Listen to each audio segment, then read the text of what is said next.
Welcome to the Fitness Plus Technology Podcast for club owners, operators, and fitness professionals. Each week, host Bryan O'Rourke brings you an expert interview with a global influencer at the crossroads of fitness and technology. You gain the insights, tools, and inspiration you need to stay connected to the pulse for what matters most for your business in the age of exponential technologies.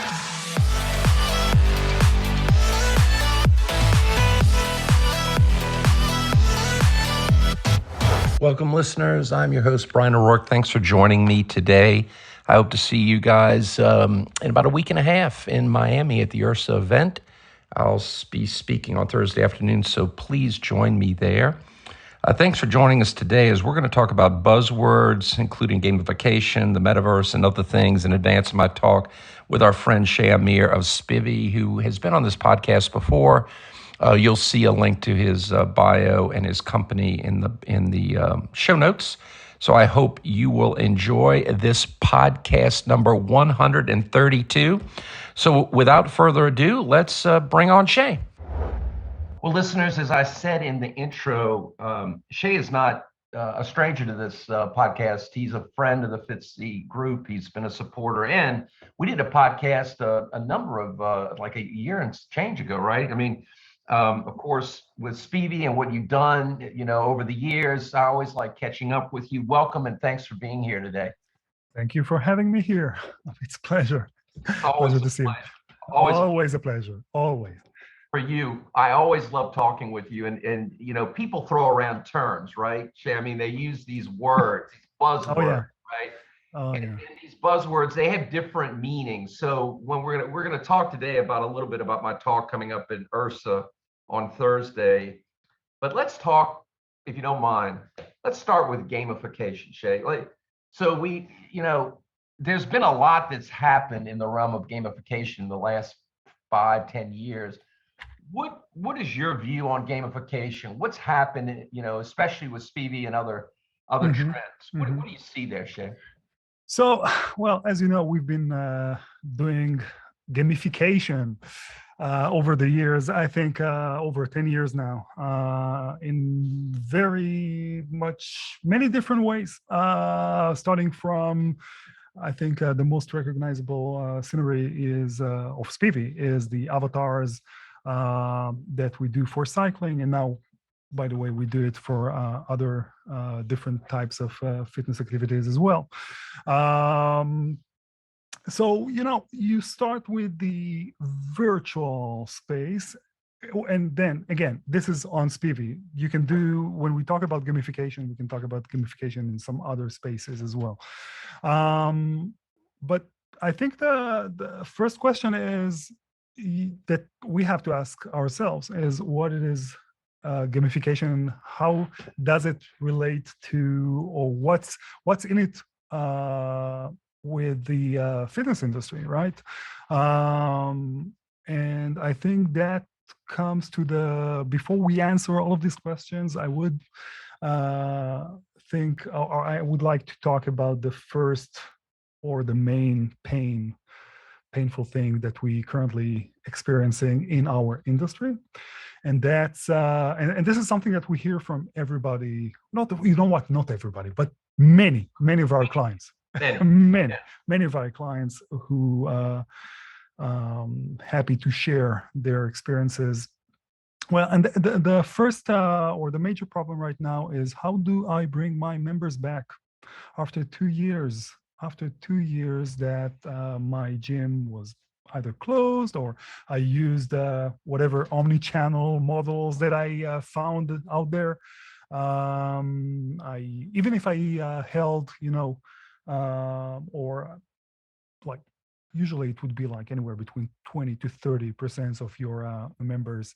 If I could have them, connected with me from home for a while. How do I get everybody back in? Because this is a problem. And why am I asking all of these questions? Because, when you go back to the gamification and what it is, we all played games when we were kids.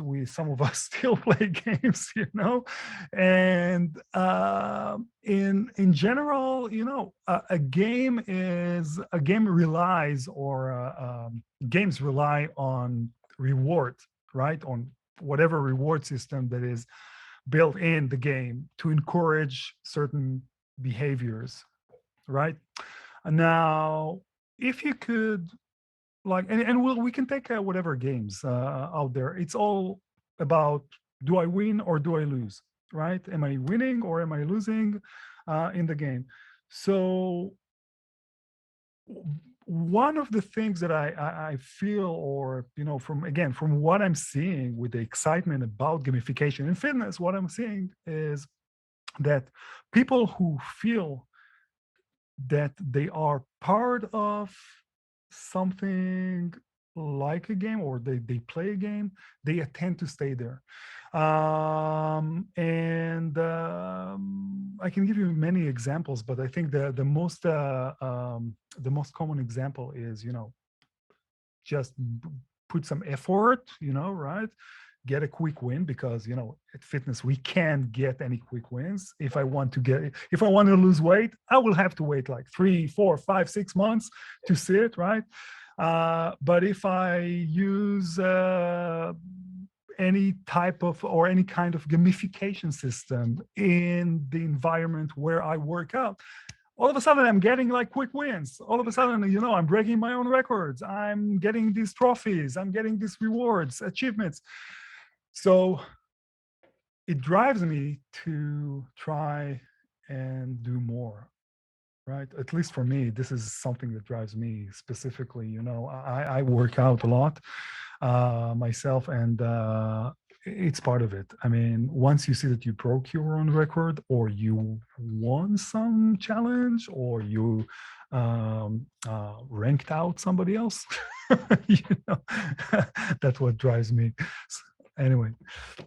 Yeah, sure. And what I like to think of when I hear gamification is it makes hard stuff easier to do, right? And like you said, it's like a gaming, and we've seen this in so many different subsets. But when you think about that in the context of another buzzword, right? Because there's gaming, right? And then there's different ways to play games, right? And as we were talking about earlier, Shay, the way young people today, although people that are in their 30s and 40s are playing games, is nothing like it was 5, or when you think of things like Roblox and what's happening in the gaming universe. Oh my God, I'm seeing my kids. It's enormous, right? Yeah. So, and again, I'm talking about my kids here, but I'm seeing it in games, or gamified elements that we added to Spivi over the years. You see that people are there. People, once they start to play and they win, they want to stay. You mentioned Roblox. I see my kids, I'm a little bit embarrassed to say, but sometimes they are sitting there like for hours now. And you say, you ask yourself, is it good? Is it bad? Obviously, our generation is like against too much screens, but we have to understand something. This is their life. This is where they keep in touch with their friends. And their friends, I live here in California, Los Angeles. My son has a friend in Alaska, a very good friend. He never met him, never met him personally, but they've been friends like forever, sort of speaking, right? So, and we need to understand that. Right. The world is changing, definitely. It's changing. And right now in 2020 alone, mobile gaming and PC-based gaming is, it's over $100-something billion, and it's growing pretty dramatically. And so and you're right, that's where people, my oldest son is 38. He's been gaming for, since he was a teenager. And, and similarly with him, he has a bunch of colleagues, and they play a number of different types of games. It's part of the way they interact. It's taking what we thought was gamification in a lot of other places, and it's expanding it and into this broader, completely immersive ecosystems, right? And it's just completely different than I think of Atari and ping pong, in the 70s, I mean, I remember that dial. right? And that's what you and I were laughing about using buzzwords, but when you hear the metaverse, because a lot of people talk about it in different ways, right? The metaverse really is just gaming to the next level, right? I mean, it's a way that people are going to use the internet in a different way, and it's kind of already emerging, right? How do you define the metaverse? Well, I think we just spoke about it. If you ask 10 people what is the metaverse, you get maybe 11 different answers, not even 10. But the way I see it, the metaverse is a transition form. You know what? It's basically, if we talk about the metaverse, we can imagine or envision it as connecting different virtual worlds together, where you can move from one space to another with your entity, and your entity belongs to you, not to anybody else. So if I have, for example, I have a user profile on Facebook today. That user profile belongs to me, right? But the data is sitting there somewhere on the Meta's servers on their cloud. But with the metaverse, everything that you do belongs to you. That information belongs to you. It's a very powerful thing on one hand. On the other hand, it has many challenges, obviously, technological and legal and you name it. And there's, hopefully there is some time that we have until we get there, but it's transforming. I mean, we are transforming into it, whether we like it or not. When my son, for example, is playing Roblox with his friends, he expects to go to the gym and join the Spivi session or the Spivi class, right, with his own avatar. He doesn't want to see the avatar, whatever Spivi provides him with, right? Who wants to join with his own avatar. And now just think about it in a way that, okay, this is my avatar, this is me, this is my representation on this or in this virtual world. So all of a sudden, it's important to me, how do I look on this virtual world? What do I wear? What do I get? How do I play this game? So all of a sudden, obviously relationship between people, relationship between brands, people and brands. It's exciting. I think that you have to understand, or when you try to understand the concept, as more as you go to understanding the real opportunity or the real opportunities that may or may not come with this buzzword, there's a lot into it. Some people, it can blow your mind just by thinking, okay, what can we do here? There are so many opportunities.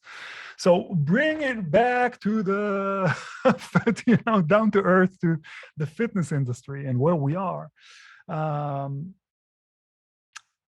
People ask me, like, many years, again, we started with avatars over 10 years ago, and people ask me, as soon as we started to see solutions like the Oculus or any other VR devices, people ask me, why don't you do something specifically for VR? And my question was, my answer was a question: have you ever tried to take a spin class with that thing on your eyes? Yeah, it's not going to be good. Right. Yeah. So. Exactly. So there is still some, I think that things are evolving. Yeah. We will see more and more devices that let you do that, or let you take these activities with them on you. In some cases we are there, but I don't think that in the metaverse you really need to have that device on your eyes, and completely be there. Right. Just like, when you're watching a movie on your TV, you're there in the movie, right? You're 100% there. So it doesn't really matter what kind of screen or device you have in front of you. As long as you're in the game, you're in it. Yep. No, absolutely true. And what you mentioned before, is the whole thing about intermediaries and how these platforms have made money over the years. We know about the controversies involving Facebook.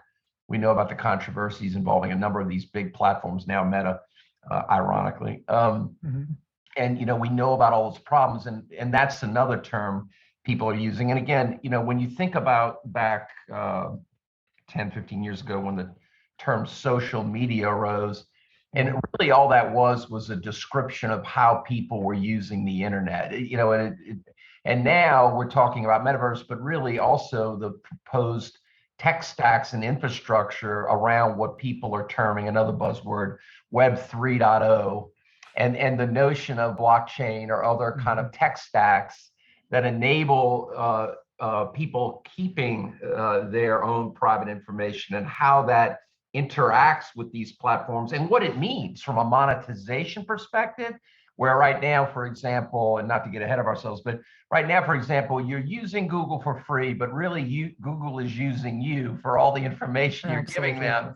And so in the new world, theoretically, if in a Web 3.0 world, you make decisions about who gets what and what you get in exchange for that. Is that a fair description, Shay? Well, I think so. But look, I think there are many questions that we can ask ourselves related to this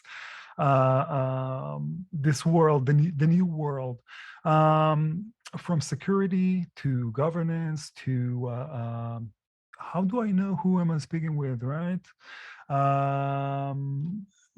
There are so many other things related to blockchain in general, NFTs. Every time people talk about blockchain, NFT, what is NFT? Anyway, we could talk about that like forever, but I would just try to see how all of this thing is getting into the real world, or when I say the real world's challenges as of today, because there are many challenges. Unfortunately, well, I don't know if you want to take the conversation to that place, but people, when I talk with our customers, the club owners and their staff, usually I hear about, and I mentioned it, I hear about their difficulty to get their members back, right? And they take different measures. They do some weird stuff just to attract people back. And one of the things that we're seeing, at least from here, what we're seeing people do, they take technology, they just adopt technology, because people or club members that use technology in the last 2 years from home with whatever apps they used, they expect to see that technology in the gym one way or another, right? And gyms that only 2 years ago, maybe 3 years ago, were like completely naked from technology, except the CRM system, right? All of a sudden they come to they're looking for answers. How am I attracting my members back? What should I do? How is it all connected with my CRM system? Right. How do I remove friction? Like when I say friction, how it's all connected to how do you connect technologies together to bring something that a member comes to the club, and wants to stay there and not, run back home to whatever apps they used, or a different club. So talking about Spivi and what we do in this, what we're doing in this area. I think I can take an example from the cars industry. Do you remember like only 10 years ago when somebody used to talk about an electric car, they would like, what are you talking about? That would never work, right? And all of a sudden we started to see hybrid cars. Like, we started to see hybrid cars for quite a few years now. Now, by the way, we see less and less hybrid cars. We see more and more electric cars because here it is. This is what's this is the present. It's not the future anymore, as it was like 10 years ago. So for us with Spivi, and when we were talking about the metaverse that will come, and again, it's building up. It's so many companies, so many big tech companies, and then startups. Everybody's working on something related to the metaverse.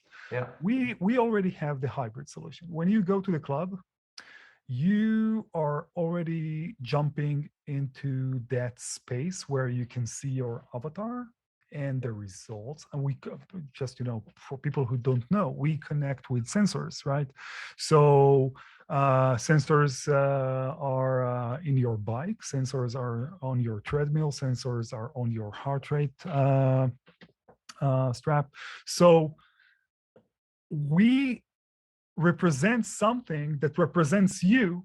And when you look at the screen, it's not like a movie, or it's not just a leaderboard. It's something that you feel just like any other game that you would play. Whatever that you do has some meaning in that scenery, virtual world.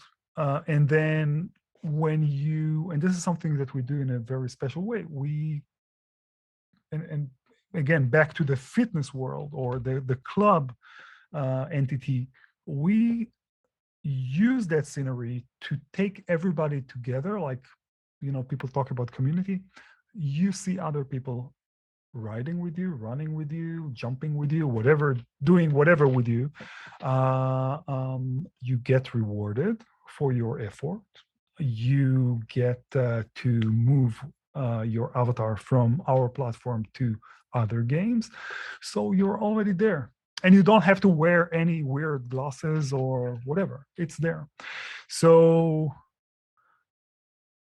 it's there. I mean, we don't have to wait any longer to attract younger people. And some people may think that all these avatars, all of these things that are related to the gaming industry or gamification, fitness, everything it will never talk or will never speak to 40 plus people. They do. People go like crazy when they see their avatar. They see their face on the screen, and now they can control their body. They can control whatever they wear. People get crazy. Seriously, it's we got like every time you go to Instagram, for example, and you search for hashtag Spivi, you see like people take photos sometimes with their avatars, sometimes with their stats, sometimes they are in the game. They want to be in the game. So the point being is, as you said, people can get caught up in the buzzwords and all the trends that are coming, waiting for the next kind of headgear from Apple next year or whatever the hell else is going on. But the basic concepts of gamification and connecting an experience both in club and outside of club around a metaverse-ish kind of dynamic of gamification, is here. And there are solutions that are actually in the market like yours that are already doing these things, right? And so as you brought up before, when it comes to how do you differentiate in a way of delivering your service in that kind of format, you really have an opportunity to start doing what that future looks like today, right? Yeah, absolutely. And it's not just, you have to understand that it's not just connecting people to that space in the metaverse in your gym. It's all, they can also do that from home, right? Yeah, because we also have these we have the ability to connect people from home. right. So all of a sudden, people are still in the game even if they are not physically located in your club. Yeah. And it's important to understand the opportunity here, because it's not just, let's connect people from home and keep their membership with us. All of a sudden it's okay, let's can I sell some virtual t-shirt with the avatar? Monetization, right. Exactly. And all of a sudden people want to or can I give it for free if you get to whatever goals that you reach? So all of a sudden there are some new opportunities, which in some case, are easier to maintain or easier to operate in the virtual space rather than, operate in the real world. Yeah, absolutely. Those monetization opportunities are very, very interesting. We're not going to get into too much of this, but there are a number of metaverse platforms where you buy the things that you want, and there are brands entering that world. Nike, others that you have your avatar, you want to wear their brand of shoe, you can buy it, and people are buying it. I mean, it's for a ridiculous amount of money, by the way. Right. Even in Second Life, you see people buying homes that they live in with their virtual dogs and virtual partners, and it's just, and a lot of people, and again, we're not going to get too much in the esoteric future of things, but the concepts that you're talking about, these are real things, and people are actually doing this already, right? And then you get into tokens and the way that gamification works, where you can gain rewards. I mean, you can use those for your avatar, for your different digital assets that you're going to have as part of that digital world. This is a real thing, right? A lot of people don't, I think, believe it, but it's real. Exactly. And it's there. That's the thing. You have to realize that even you don't believe in that reality is there. That's right. Take it or leave it. It's there. It's there. And it's only going to continue. And for brands, especially those that want to create differentiation in their club, that is unique in how it ties that together. I mean, that's going to be something that is going to become mainstream. It is. And again, especially today when we're talking about a competitive world, and just a few years ago, my competition was the gym, around the corner, the other gym, and today I compete with that gym, if they survive the economy and the COVID and whatever, plus 1,200 other apps that somebody can download for free, right, and start using, now. So am I sitting and waiting to see what's going to happen, or am I taking action right now? First, I'm going to learn, right? I'm going to IHRSA to listen to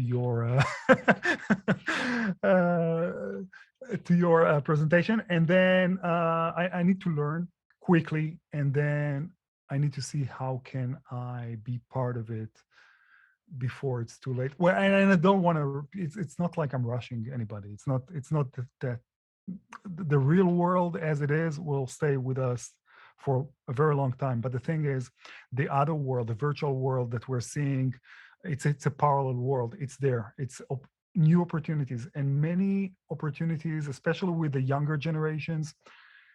Many of these opportunities will move one after another to that virtual world called the metaverse. It's absolutely true. Shay, what advice do you have for people in general? I mean, you just gave one, learn, that's great, but what other insights when it comes to operators or folks in the space? Any pearls of wisdom to keep in mind as this happens, because it's certainly going to be the next wave, right? Yeah, absolutely. And I think that the most important thing here is to understand that to be part of it, to be part of all of that, you have to accept technology. or you have to accept that technology is going to be part of your business and not just, on the managing side of it. It's going to be there, and if you haven't done anything with implementing technology for the user experience, and I'm not talking about the CRM side or data and what can I learn about my business and all of that stuff. I'm talking about the user experience, the member experience, because this is what they are expecting today, not tomorrow. They are expecting to get something unique, something crazy today when they work out. So accept the fact that you will need to learn a little bit about technology now. And when you go to learn about technology and how it can help you, go with something that will work with whatever that you currently have in your gym. If you have a CRM that doesn't speak with other technologies, replace it. Yep. Just replace it. It's you want, and the reason why I'm saying it is, and look, I came from this before Spivi. This is what I did for a living, right? You have to understand that as for the journey from the point that I joined the club to the moment that I just enter the gate or the door, I take a class. I want to have this this journey to be flawless, frictionless. I don't want to use 700 different apps to log into this or log into that. And why am I not getting my email after the class? Or why am I not getting my rewards? Oh, I got rewards. So why am I not getting anything from you as a club, right? You said that you would give me whatever, a t-shirt, because I had like 100 visits and so on. So look for something simple yet powerful that has the gamification side of it. And again, when I say gamification, everything that challenges the members to stay with you and stay with themselves, obviously, in that virtual space. Great advice, Shay. I always enjoy our catching up. I really look forward to seeing you at IHRSA. I'll point you out in the crowd. I think you'll have some fun with the Metaverse presentation. And friends, of course, there'll be all the links in the show notes to Spivi and our friend Shay. And, thank you for your insights. Always pushing on the cutting edge of technology, my friend. This is exactly. This is what we do. Thank you very much for the time. I loved it again, and I look forward to seeing you at IHRSA. All right, awesome. Thank you, Shay. Hello, listeners. This is Bryan O'Rourke, and thanks so much for listening to the Fitness Plus Technology Podcast. The podcast is made possible by the Fitness Industry Technology Council, a consortium of global brands working together to enhance the adoption of technologies in the fitness space. Our company, Videri Ventures, which is invested in Vertimax, Montezuma, Gold's Gym, Houston, Texas, and Fitness 24/7 Thailand, also underwrites the podcast, along with our service companies, Integris Advisors, Moon Mission Media, and others. Please feel free to share this podcast with your colleagues. And if I can be of any assistance to you, don't hesitate to reach out, bryanko'rourke@gmail.com, or find me on any of the major social networks. Have a great day, and thanks for listening.